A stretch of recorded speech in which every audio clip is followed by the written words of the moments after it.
Hi guys, இன்றைக்கி நம்ம பார்க்க போகிற ட்ராமா பற்றி சொல்லணும்னா ஒரு பக்காவான ரொமான்டிக் காமெடி ட்ராமா தான். அது என்னடா ரொமான்டிக் காமெடினால யூஸ்வலாக தானே இருக்கும்னு நினச்சிங்கன்னா அதுதான் இல்லை.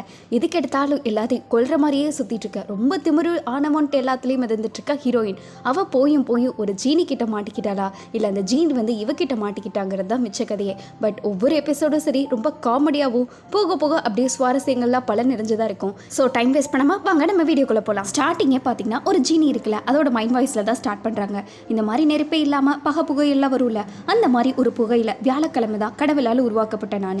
என்னை வச்சு சொல்லணும்னா பல யூஸ் இருக்கு. எப்பவுமே மனுஷங்களுக்கும் சரி எல்லாத்துக்குமே சரி கடவுளுக்கு அடுத்தபடி நான் தான் இருப்பேன் அப்படின்ட்டு ஜீனி சொல்லிட்டு இருக்க. ஒரு கட்டத்தில் அந்த பேராசையெல்லாம் பார்த்தீங்கன்னா கடவுளுக்கு ஈக்குவலாக வரணுங்கிற மாதிரி ஜீனிகள்லாம் ஆசைப்பட ஆரம்பிச்சிருச்சு.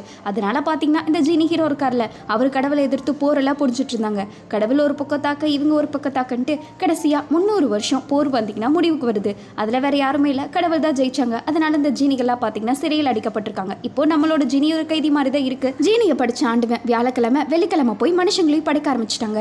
அதனால இந்த ஜீனிகளுக்குலாம் பார்த்தீங்கன்னா அந்த மனுஷங்களை கண்டாலே பிடிக்காது. எப்பவுமே அவங்கள டார்ச்சர் பண்ணிக்கிட்டே இருக்கணும்ட்டு அந்த மாதிரியே பண்ணிக்கிட்டு இருக்கோம். இந்த மாதிரி கடவுளுக்கு ஜீனிக மனுஷங்களுக்கு டார்ச்சர் கொடுக்குறங்காட்டி அதை அந்த சொர்க்கம் இருக்குல்ல அதுலேருந்தே வெளியே அனுப்பி கரெக்டாக நரகம் இருக்குல்ல ஹெல்லு அதில் போட்டுருவாங்க.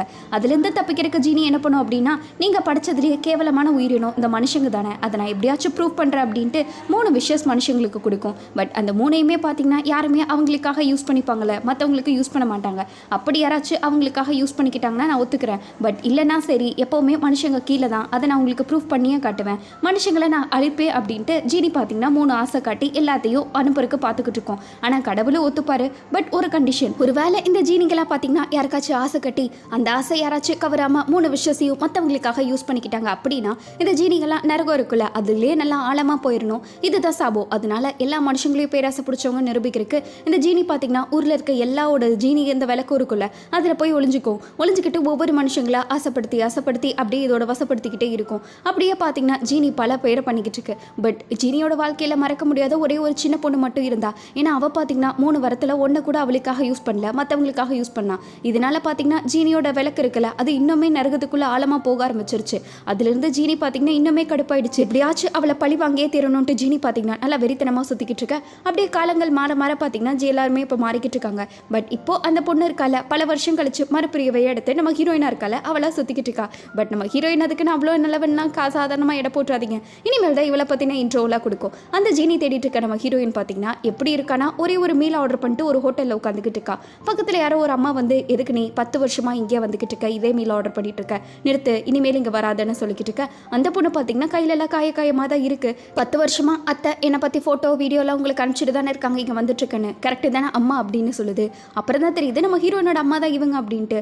சின்ன வயசில் பார்த்தீங்கன்னா அவங்க பொண்ணை விட்டுட்டு போயிருப்பாங்க. அதனால அவங்க பாட்டிக்கெல்லாம் ரொம்பவே கஷ்டமாக இருக்கும். அவங்க அத்தை இந்த மாதிரி உங்கள் பொண்ணு வரமாட்டான்னு சொல்லிட்டு இருக்க. அது எப்படி ஒரு அம்மா பொண்ணை விட்டுட்டு போயிருக்க முடியும்? என்னதான் என்னோட பேத்திக்கு பிரச்சனை இருந்தாலும் அவன் பொண்ணை இப்படியா விட்டுட்டு போவான்ட்டு அவங்க பொண்ணு போயிட்டாங்கன்னு நினச்சா அவங்க பாட்டி இல்லாத போல அழுன்னு அழுதுட்டு இருப்பாங்க. நம்ம ஹீரோயின் இதெல்லாம் பாப்பா. பட் இருந்தாலும் அவளால் எதுவுமே பண்ண முடியாதுல்ல. அவங்க பாட்டி ஆனால் இவளுக்கு தெரியாமல் சின்ன வயசுலேருந்து உட்காந்து அழுதுகிட்டு இருப்பாங்க. இவ்வளோ நாள் எங்கள் பாட்டி அழுகிறத நான் பார்த்தேன். பட் இதுக்கு மேலே நான் உங்களை பார்த்தேன்னா சும்மா விட மாட்டேன், உங்களோட ஃபேமிலியே இருக்காமல் போய்டும் பார்த்துக்கங்கன்னு இருக்க. அவங்க அம்மா பார்த்தீங்கன்னா ஹீரோயினை விட்டுட்டு அவங்க ஃபேமிலி ஃபோட்டோவையே வச்சிருக்காங்க. பரவாயில்ல, குடும்பம்லாம் நல்லா வளர்ந்து பெருசாயிடுச்சு போல, பாட்டி செடி நடுற மாதிரி உங்கள் குடும்பமும் வளர்ந்துக்கிட்டே போகுது. இப்போ என்னை பார்த்தா உங்களுக்கு என்ன விளையாட்டாக இருக்கா அப்படின்ட்டு நம்ம ஹீரோயின் பார்த்தீங்கன்னா அவங்க அம்மாவை எப்படி கண்டுபிடிச்சான்னு சொல்லிட்டு இருக்கா. ஆக்சுவலாக இவ இந்த மாதிரி இடம் எல்லாம் ரெஜிஸ்டர் பண்ணுவாங்களே ரெசிடென்ட்டு, அதை பண்ண போதும்போது தான் யதார்த்தமாக அவங்க அத்தையை பார்த்துருப்பா. பார்த்த உடனே அவங்க அத்தை கிட்ட இருந்து யதார்த்தமாக மிரட்டியிருப்பா. ஏன்னா இவங்க அம்மா தான் பார்த்தீங்கன்னா இவங்க அத்தை கிட்ட சொல்லி அவங்களோட இடத்தெல்லாம் மெயின்டைன் பண்ண சொல்லியிருப்பாங்க. எங்கள் அம்மா மெயின்டைன் பண்ண சொல்லியிருக்காங்கன்னா அவங்க அட்ரஸ் உங்களுக்கு கண்டிப்பாக தெரிஞ்சிருக்கும், கொடுங்க அப்படின்ட்டு ஹீரோயின் எப்படியோ அடிச்சு பிடிச்சி அட்ரஸை வாங்கிட்டு வந்திருப்பா. அதனால அவங்க அம்மா இங்கே தான் இருக்காங்கன்னு தெரிஞ்சுட்டு ஒவ்வொரு வருஷமும் பார்த்தீங்கன்னா நல்ல ஹேண்ட்பேக்கை விதவிதமாக போட்டுட்டு வந்து இங்கே பார்த்துருக்கா. இந்த பணம் எல்லாம் நான் கொடுத்தது தானே அப்படின்ட்டு இருக்க. இதெல்லாம் என்னோட சம்பாரியத்தில் வாங்கினது, உங்கள் காசு எல்லாத்தையும் நான் எப்போவோ ஆசிரமத்தில் கொடுத்துருக்கேன்ட்டு அவள் கையை பார்க்குறா.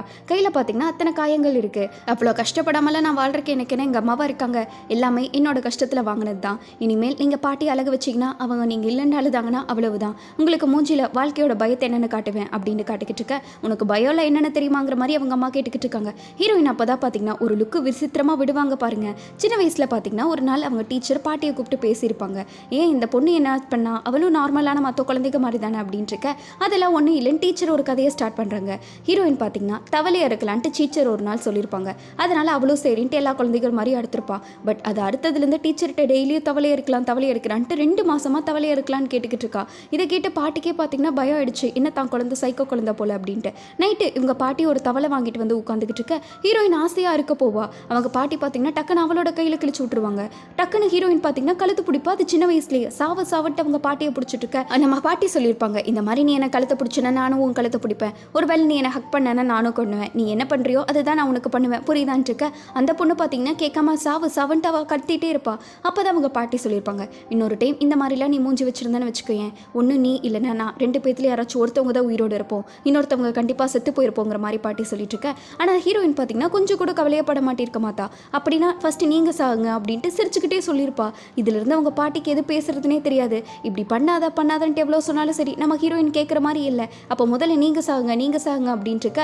நம்ம பாட்டிக்கு என்ன பேசுறதுனே தெரியாது. இந்த பொண்ணு இப்படி சைக்கோவாக இருக்கு, என்னதான் பண்ண போகிற, அவங்க அம்மாவோ இல்லையன்ட்டு மனசில் இருக்க அத்தனை பாரத்தையும் நம்ம ஹீரோயின்ட்ட சொல்லி அப்படி கதறி அழுதுருப்பாங்க. அவளுக்கு அப்போலேருந்து சரி அவங்க பாட்டியை எதுவுமே பண்ணக்கூடாதுங்கிற மாதிரி இருக்கும். நீ இந்த டீல் பண்ணுறத ஒன்று நீ யாரையும் ஹர்ட் பண்ணக்கூடாது, அப்படி ஹர்ட் பண்ணனா அதில் நானும் ஹர்ட் ஆகும் பார்த்துக்கோ அப்படின்ட்டு சின்ன வயசுலேருந்து நம்ம ஹீரோயினை பாட்டி தான் வளர்த்திருப்பாங்க. இப்போ எல்லாமே அந்த ரூல்ஸ் எல்லாம் எனக்கு ஞாபகம் இருக்குது. அதனால தான் இன்னுமே உங்களை நான் ஒன்றுமே பண்ணாமல் வச்சுருக்கேன். இல்லைனா உங்களுக்கு என்ன பண்ணுவேன்னு தெரியும்ல. இதுக்கு மேலே பாட்டி உங்களை நினச்சி அழுகிற மாதிரி வச்சுக்காதீங்க. நினச்சிட்டிங்கன்னா இங்கே நடக்கிற சுச்சுவேஷனே வேறு. உங்கள் குடும்பமும் சரி நீங்களும் சரி நிம்மதியாக இருக்க முடியாதுன்ட்டு அம்மாவை காசு கொடுத்து மிரட்டினா கூட அடியாளுக அப்படி மிரட்டுவாங்களான்னு தெரில. ஹீரோயின் பார்த்தீங்கன்னா கழுத்தெல்லாம் திருப்பி போட்டுருவாங்கிற மாதிரி பக்காவாக மிரட்டிட்டு போயிட்டுருக்கா. அவங்க அம்மாவுக்கு மூஞ்சியில் பயம் ஆடுது. ஏன்னா நம்ம ஹீரோயின் சொன்னாலும் சொல்ல மாட்டா, செஞ்சிருவா அப்படின்ட்டு. இப்படி ஒரு ராட்சசியை பற்றி வச்சுட்டோமே அவங்க அம்மா அப்படியே திகச்சு போய் பார்த்துக்கிட்டு இருக்க. ஹீரோயின் பார்த்தீங்கன்னா வந்த உடனே துபாயில் நல்லா பெரிய 5 ஸ்டார் ஹோட்டலில் தான் தங்கியிருக்கா. அப்படியே அரண்மனையை பார்க்குற மாதிரி இருக்குது. அந்த ஹோட்டலில் தங்கிட்டு அப்புறம் ட்ரிப்பெல்லாம் போகலான்ட்டு சுற்றி பார்க்குறதுக்கு போயிட்டுருக்கா. அங்கே பார்த்தீங்கன்னா டெசர்ட்லாம் இருக்குல்ல, அதை பார்த்துக்கிட்டு இருக்காங்க. சார் வியூவெல்லாம் சூப்பராக இருக்குல்ல, பாருங்கன்னு பக்கத்தில் ஒரு ஆண்டி துபாய்னு செல்ஃபி எடுத்துட்டு இருக்கா. ஹீரோயினுக்கு சிரிப்பே வரலனால பல்ல கட்டிட்டு ஈன்ட்டு துபாயின்ட்டு அவளுக்கு சொல்லிக்கிட்டு இருக்கா.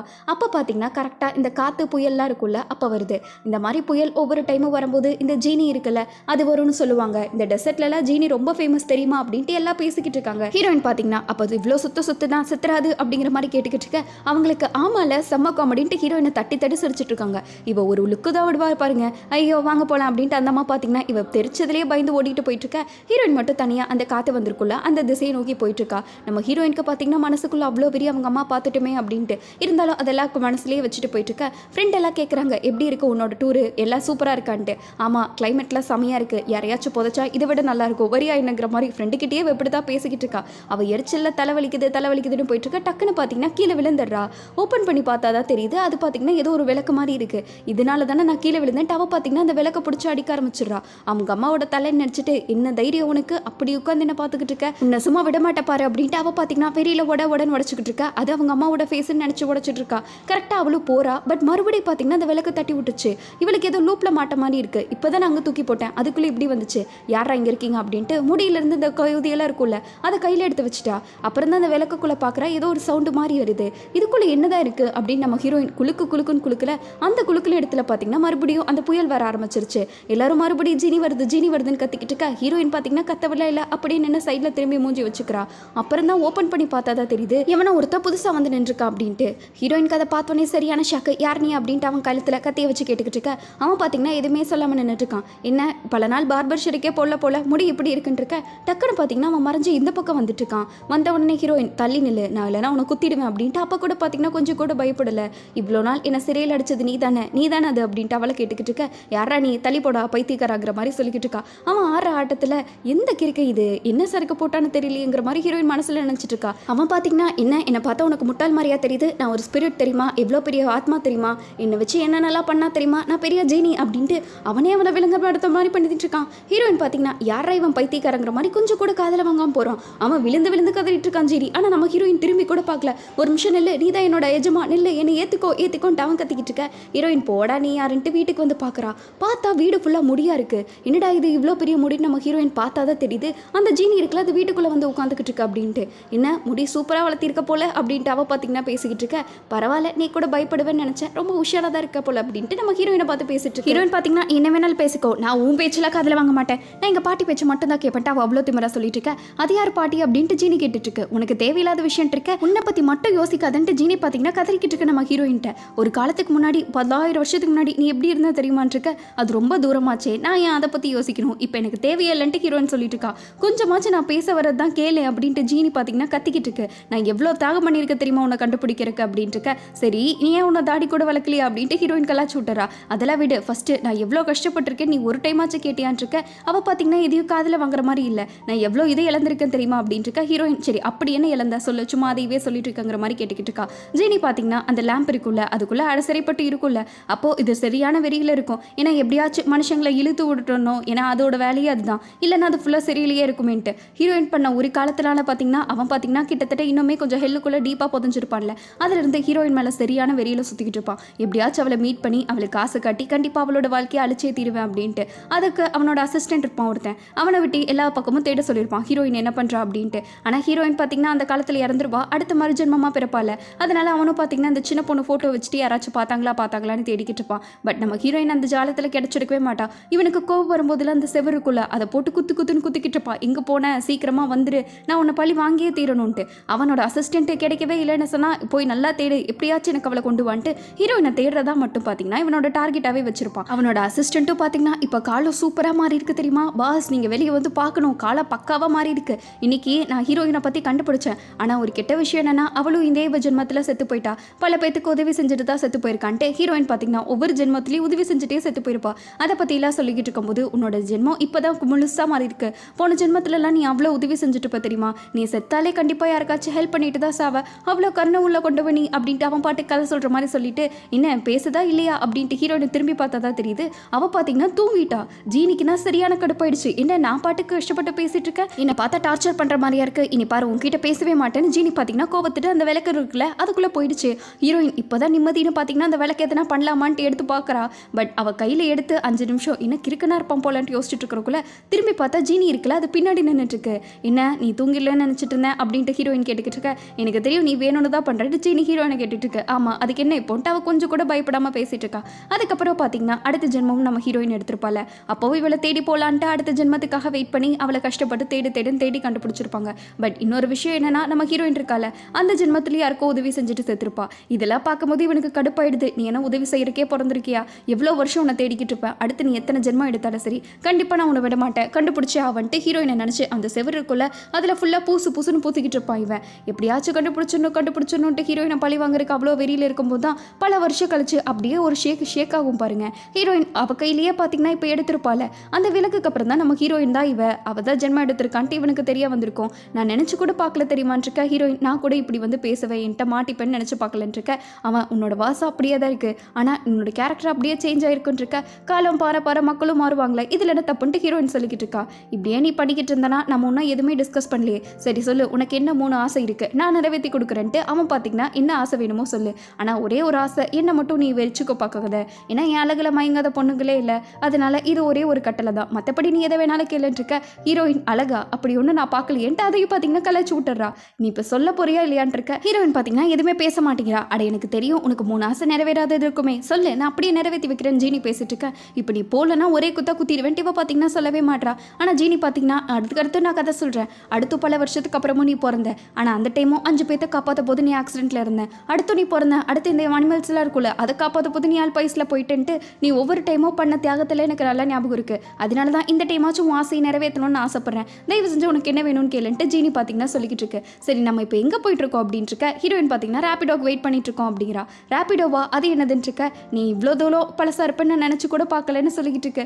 ஜீனியோ காலம் மாறிடுச்சுல, நான் தான் இன்னும் அப்டேட் ஆகாமல் இருக்கேன். ஓ அதெல்லாம் என்னது, என்ன 4 சக்கரத்தெல்லாம் வச்சு ஓட்டிக்கிட்டு இருக்காங்க, அதுக்கு பேர் தான் ரேபிடோவான்ட்டு ஊபருக்கும் ரேபிடோக்கும் வித்தியாசம் தெரியாமல் இருக்கு. உன்கிட்ட பேசி எனக்கு டைம் தான் வேஸ்ட் ஆகும்ட்டு ஹீரோயின் பார்த்தீங்கன்னா ஏதோ ஒரு மோசமான சவுண்டு வைக்கிறா. ஜீனியோட காதில் ஒரு மாதிரி ஆயிடுது. அப்புறம் தான் தெரியுது ஹீரோயினோட ரிங் டோன் அது அப்படின்ட்டு. அவங்க பாட்டி பார்த்தீங்கன்னா என்ன பண்ணுறான்னு கேட்கலான்னு தான் கால் பண்ணியிருக்காங்க. நம்ம ஹீரோயின் என்ன ஓகே தானே, எல்லா ஃப்ரெண்ட்ஸ் கூட தானே ஜாலியாக இருக்கா அப்படின்ட்டு இருக்க. ஹீரோயினும் ஆமாம் ஃப்ரெண்ட்ஸோட தான் அவுட்டிங் போயிருக்குன்ட்டு இல்லாத ஃப்ரெண்ட்ஸ் எல்லாம் இருக்குன்னு சொல்லிட்டு இருக்கா. பாட்டிக்குன்னா ஒரே சந்தோஷம், பேத்தி எப்படியோ சந்தோஷமா இருக்கான்ட்டு. ஆனால் ஏதோ ஒரு குரல் கேட்டது அப்படின்ட்டு ஜீனியோட வாய்ஸ் நினச்சி பாட்டி எந்த பையன்டா பேசிட்டு இருக்கான் இருக்க. இன்னொரு பக்கம் பார்த்தீங்கன்னா ஹீரோயின்ட்டே அவனை ஒருத்த கேள்வி கேட்டுக்கிட்டு இருக்கான். அப்போ உங்கள் பாட்டியை தவிர நீங்கள் யாரையும் மதிக்க மாட்டீங்களான்னு கேட்டுக்கிட்டு இருக்கா. ஆமாம் வேறு யாரை பார்த்தாலும் எனக்கு கொலை பண்ணணும் தான் தோணும், ஏன்னா எனக்கு அது ஒரு ஃபேவரட் காபி. நீங்கள் கொஞ்சம் யோசிச்சு பாருங்க, ஒருத்தவங்களை கொலை பண்ணி அவங்க அழுகிறதெல்லாம் பார்க்கும்போது எவ்வளோ சூப்பராக இருக்கும், அப்படியே கவிதையை விட ரொம்ப பெரிய வழி அது, அதெல்லாம் பார்க்கறதுக்கு கொடுத்து வச்சிருக்கணும்ட்டு நம்ம ஹீரோயின் கொலை பண்ணுறதை பற்றியே பேசிட்டு இருக்கா. கார் மட்டும் ஆக்சிடென்ட் ஆச்சுன்னா 10% பணம் கொடுப்பாங்க தெரியுமா அப்படின்ட்டு இவ பார்த்தீங்கன்னா ஃபுல்லாக சாவுக்காரியத்தை பற்றியே பேசிக்கிட்டு இருக்க. நீங்கள் ரொம்ப ஃபன்னியாக இருக்கீங்க, யாரையாச்சும் நீங்கள் லவ் பண்ணியிருக்கீங்களான்ட்டு ஆப்போசிட்டில் கேள்வி கேட்குறாங்க. லவ்வா, கொலை பண்ணுறதை விட அது நல்லா இருக்குமா என்ன, நான் லவ் பண்ணுறதுக்கு 10 பேர்த்த கொலை கூட பண்ணியிருப்பேன்ட்டு அவள் பேசிகிட்டு இருப்பா. அதெல்லாத்தையும் எவனா ஒருத்தன் பார்த்து சிரிச்சுட்டு காமெடியாக பேசிட்டு இருக்காளன்ட்டு நம்ம ஹீரோயின் வீடியோவை யூடியூப்ல அப்லோட் பண்ணிட்டு இருக்கான். அதோட இந்த எபிசோட் முடிக்கிறாங்க. இப்படி கைஸ் நெக்ஸ்ட் எபிசோட்ல தான் நம்ம ஹீரோயினுக்கும் ஜீனிக்கும் கதை என்னாச்சு, அந்த யூடியூப் வீடியோல என்னாச்சு அப்படின்ட்டு அப்படியே கதையை மாத்திர மாதிரி எதனா கொண்டு போயிருப்பாங்க. இது ரொம்ப ரொமான்டிக் காமெடி. ஸோ அடுத்த எபிசோட்ல நல்லா சில்லா பார்க்கலாம். பிடிச்சிருக்கா இல்லையா அப்படின்னு மறக்காம கமெண்ட்ல சொல்லிட்டு போங்க. கண்டிப்பா லைக் ஷேர் சப்ஸ்கிரைப் எல்லாம் பண்ணிருப்பீங்கன்னு நினைக்கிறேன். அடுத்து ஒரு சூப்பரான எபிசோட்ல மீட் பண்ணுவோம். அது வரைக்கும் பை ஸ்வீட்டீஸ்.